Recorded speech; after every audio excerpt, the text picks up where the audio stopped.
I've got this massive stack of notes and research in front of me today. Earnings reports, supply chain analyses, some really deep in the weeds analyst coverage on Japanese tech equities.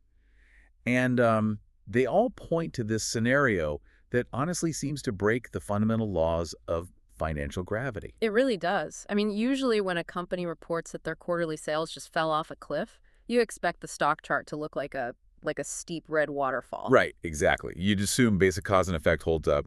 The present income statement looks terrible, so the market brutally reprices the valuation downward. Yeah, that's the standard playbook. But the subject of today's deep dive just completely shatters that assumption. We are looking at Lasertec Corporation, trading under ticker 6920 on the Tokyo Exchange. And if you dig into their Q3 fiscal year 2026 earnings report, which covers January through March of 2026, you find a total paradox. We should probably clarify for those tracking the calendar, Lasertec runs on a rather unique July to June fiscal year. So sitting here in the spring of 2026, we are well into the back half of their FY26 right now. Which honestly makes the numbers we're looking at even more startling. Lasertec is a foundational part of the global semiconductor supply chain. They are absolutely critical, yet their Q3 net sales just dropped 44% quarter over quarter. A massive sequential drop. Huge! And they are officially projecting a quote-unquote decline year across the board for FY26. Revenue down, operating profit down. But if you look at their stock, it has exploded upwards by 183% in just 12 months. Yeah, it's wild. The market is just aggressively buying into a shrinking income statement. It forces you to reevaluate what the market is actually pricing in. The algorithms and the surface-level scans see a company in contraction, but the institutional money is clearly looking at an underlying mechanism that the current balance sheet just isn't capturing. Exactly. If you want to understand how financial markets actually price the future versus the present, you really have to understand Lasertec. And how to spot a hidden technological monopoly, too. Because to decode these bizarre financials, we first have to understand the absolute stranglehold this company has on a crucial bottleneck in semiconductor manufacturing. Yeah, and the foundation of that stranglehold is their crown jewel, the ACTIS tool. Lasertec is the global monopoly supplier of EUV, that's extreme ultraviolet mask inspection systems. Right. And the critical differentiator here, the reason it's a true monopoly, is their use of actinic light. Okay, let's unpack the physics of that for a second, because the distinction between actinic light and, well, traditional inspection methods is basically their entire moat. It is. So if you are printing the most advanced chips in the world using EUV lithography, you are using a 13.5 nanometer wavelength of light to blast a pattern through a photomask, which is essentially a highly complex stencil onto a silicon wafer. And inspecting that stencil for defects before you print is entirely non-negotiable. Because if there's a flaw, Right. A single microscopic flaw on a mask will be replicated on every single chip it prints. It instantly ruins millions of dollars worth of silicon. wow, So actinic inspection means Lasertec's tool uses the exact same 13.5 nanometer wavelength of light to inspect the mask that the lithography machine will eventually use to print the chip. So it's basically like trying to proofread a microscopic book. And Lasertec is the only company that sells the specific reading glasses needed to see the typos. That is a perfect way to visualize it. Yeah. Because if you don't use their glasses, a typo ruins a multi-million-dollar chip.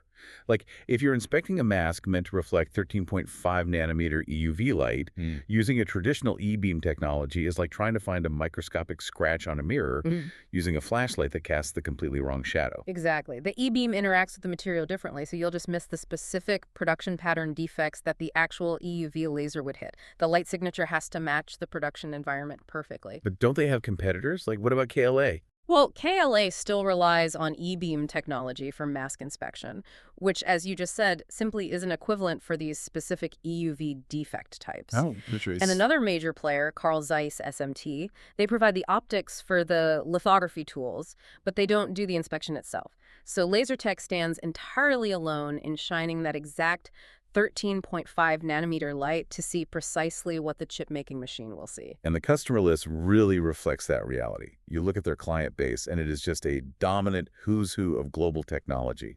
TSMC, Samsung Foundry, Intel, SK Hynix, Micron, Kioxia, plus the companies supplying the blank masks like AGC and Hoya.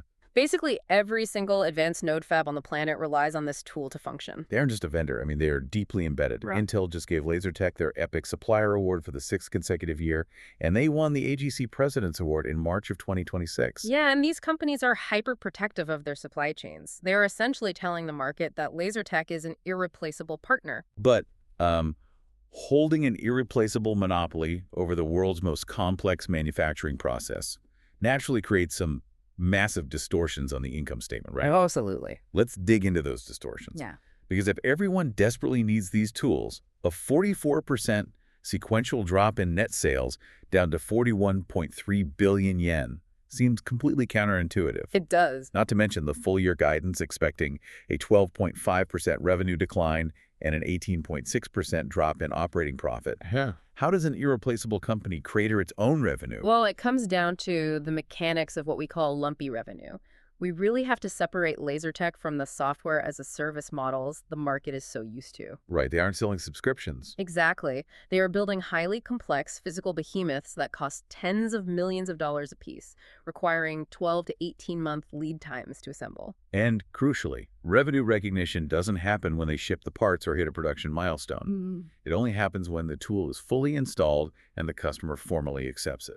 Which creates massive structural volatility on the balance sheet. I mean, a quarter where 3 tools pass final acceptance looks disastrous on paper compared to a quarter where 8 tools get the green light. So you just get these wild swings. Right, you get these quarter-over-quarter swings of plus or minus 50% that are just baked into the business model. So what does this all mean for investors? If I see a 44% drop, my instinct is to panic. Are you saying the stock market is just totally ignoring the current year's actual income statement? Essentially, yes. The algorithms dumping the stock on a 44% sequential drop are fundamentally misreading the mechanics of the company. Lasertec is currently sitting in what the analysts in our notes call an air pocket. An air pocket. Yeah, a delivery timing trough between product generations. We saw a massive surge in fiscal year 24 deliveries for their older inspection tool, the ACTIS A150. Right now, the business is waiting on the delivery ramp-up of the next-generation tool, the ACTS A200 HET, which was only released in October of 2025. Okay, that makes a lot of sense. And even looking at the margin compression, it makes sense in the context of a product transition. The 9-month operating margin dipped to 46.1%, down from 48.8% last year. Right. If you look purely at the math, you might think they're losing pricing power. But early deliveries of a next-generation tool like the A200 HET inherently have lower initial margins as manufacturing efficiency scales up. Plus, supply chain costs are running incredibly hot right now, but their pricing power remains entirely intact. The margin dip is purely product mix and ramp-up friction. Which explains why human buyers are stepping in where the algorithms might panic. They aren't looking at recognized revenue or temporary margin friction. They are looking at the backlog. The order book. Yes, the order book. Yeah. And that is the real reason the stock is up 183% to 35,270 yen from its March 2025 trough of 12,484 yen. It's the massive bullish catalyst hidden deep inside this Q3 report. Lasertec raised its fiscal year 26 order outlook significantly. Significantly is almost an understatement. True. They had originally guided for a range of 170 to 220 billion yen in orders. They just bumped that up to 200 to 240 billion yen. We're talking about a 30 billion yen lift at the midpoint. And this isn't just like vague optimism either. We are seeing multiple confirmed purchase orders pouring in from foundries and memory makers for that new ACTIS A200 HIT platform. Plus, there is serious strength showing up in their Matrix line. They just launched the Matrix X712 in March 2026, which handles 90 nanometer and above nodes with an incredibly rapid 22-minute throughput. So to connect the dots for the listener, because of that 12 to 18-month lead time we discussed, the timeline of the stock's 183% surge starts to make perfect sense. Exactly. An order that Lasertec secures today in FY26 won't actually ship, gain acceptance, and become recognized revenue until FY27 or FY28. The stock is acting as a forecasting mechanism. It is entirely ignoring the FY26 air pocket because it's already pricing in an inevitable FY27 revenue tsunami. But, fulfilling a 240 billion yen order book introduces a completely different puzzle. Right. How do they actually build all these massive tools? Building hundreds of billions of yen worth of elite semiconductor equipment usually requires an ocean of capital expenditure. You would expect them to be pouring money into new fabrication plants and heavy machinery. And yet, they aren't. And this brings us to what might be the most fascinating anomaly in our entire stack of research. Lasertec's incredibly bizarre capital-light business It model. really is an anomaly. If you crack open their balance sheet, they have roughly 310.8 billion yen in total assets. But their property, plant, and equipment is only 7.5 billion yen. It's an astoundingly low number for a heavy industrial manufacturer. Just 2.4% of their total assets are tied up in physical property and equipment. Here's where it gets really interesting. They are a hardware company, but they don't really own hardware factories. It's like an architect who designs a skyscraper but rents all the construction equipment. That's exactly it. They effectively outsource the heavy manufacturing and component building, choosing to keep only the final assembly testing and intense R&D in-house. And R&D is where they aggressively deploy capital, right? Right. They spend roughly 5.9% of their sales on R&D just to maintain that actinic moat. By shedding the physical manufacturing footprint, they create a financial profile that looks more like an elite software platform than a semiconductor hardware company. Plus, they make the client pay up front. If Lasertec isn't sinking their own cash into factories and their balance sheet shows they're holding 164.4 billion yen in inventory to build these tools, the capital has to be coming from somewhere. And the notes show exactly where? The customers. Yeah. Lasertec holds 50.6 billion yen in customer advances. When a giant like TSMC or Intel places an order, they are required to pay a massive deposit up front. Those deposits essentially pre-finance Lasertec's entire inventory build. The customers are basically acting as Lasertec's bank, footing the bill for the components before the machine is even built. And the downstream effects on Lasertec's financial health are just staggering. Because the customers carry the financing burden, Lasertec operates with zero debt. Zero debt. That's incredible. Zero. They sit on an 80 billion yen cash pile. They maintain a 73% equity ratio. Which artificially but brilliantly inflates their return on equity. Because the equity base is kept incredibly lean and the debt is non-existent, at the peak of their delivery cycles, they generate an ROE of over 30%. You rarely see that kind of capital efficiency in this sector. But with this elite financial structure and monopoly in place, how does an investor actually track this stock without getting seasick? I mean, from the 65% corrections and 183% V-shaped recoveries. It creates a nightmare for traditional valuation models. You can't just apply a standard hardware multiple to a business that is funded by its own customers. To navigate that volatility, we have to look at the analytical frame specific to Japanese tech stocks. Okay, break that down for us. Institutional investors track a composite metric called the R40, which simply combines a company's revenue growth rate and its operating margin. But the crucial dynamic is the lag.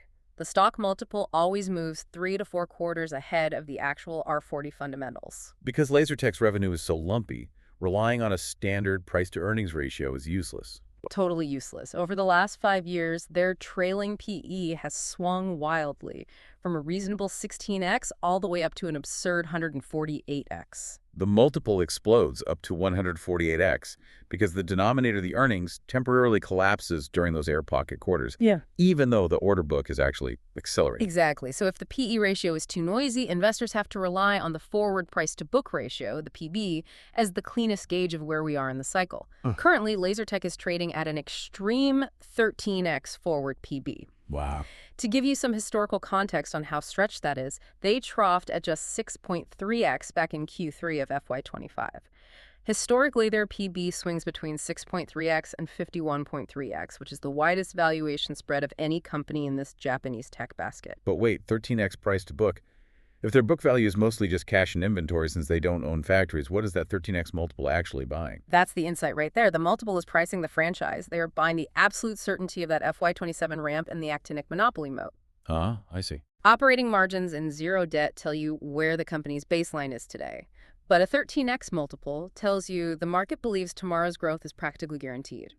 Multiples predict where the stock goes tomorrow. But pricing uncertainty is incredibly dangerous when you're talking about multi-year hardware deployments. If the market is modeling a perfect FY27, what happens if the future doesn't arrive exactly on schedule? Then you face massive asymmetric risk. The downside dominates the math right now.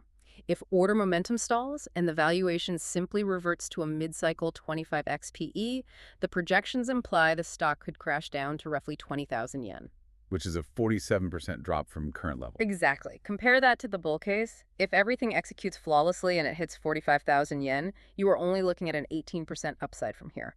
The penalty for a missed step is severe. And the factors that could cause a miss are largely out of Lasertec's hands. Entirely. We have to look at extreme concentration risk.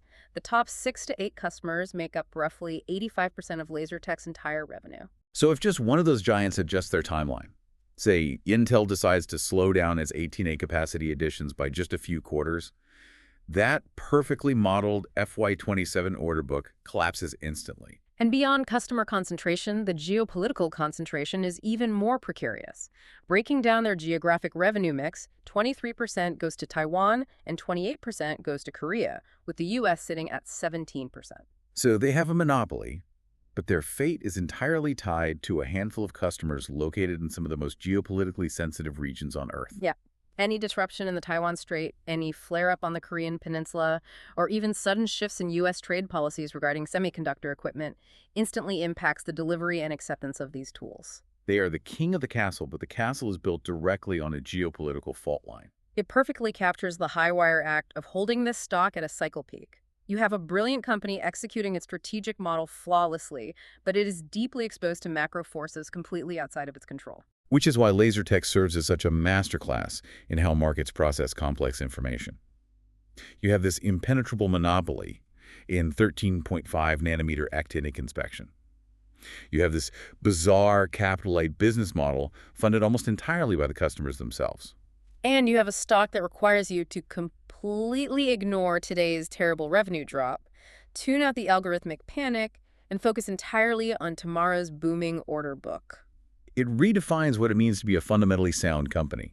The present income statement isn't a destination, it's just a bridge to get to that massive FY27 delivery ramp.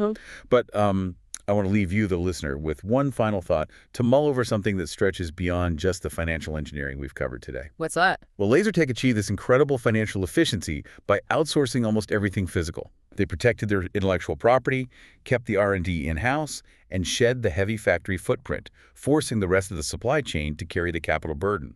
But as these high-tech supply chains get more and more specialized, pushing specific tasks to single, hyper-concentrated players, does having a monopoly bottleneck make the entire global tech ecosystem more advanced? Or does it just make it incredibly fragile? Oh, that's a great question. The entire leading-edge chip industry is walking across a very narrow bridge, relying on a single source to light the way. Think about what happens to the world's technological progression if just one 12-month delay, whether from a supply chain glitch or a geopolitical event, hits this single toll booth that most people outside of the industry have never even heard of. Definitely something to think about the next time you look at the device in your hand. Thanks for joining us on this deep dive.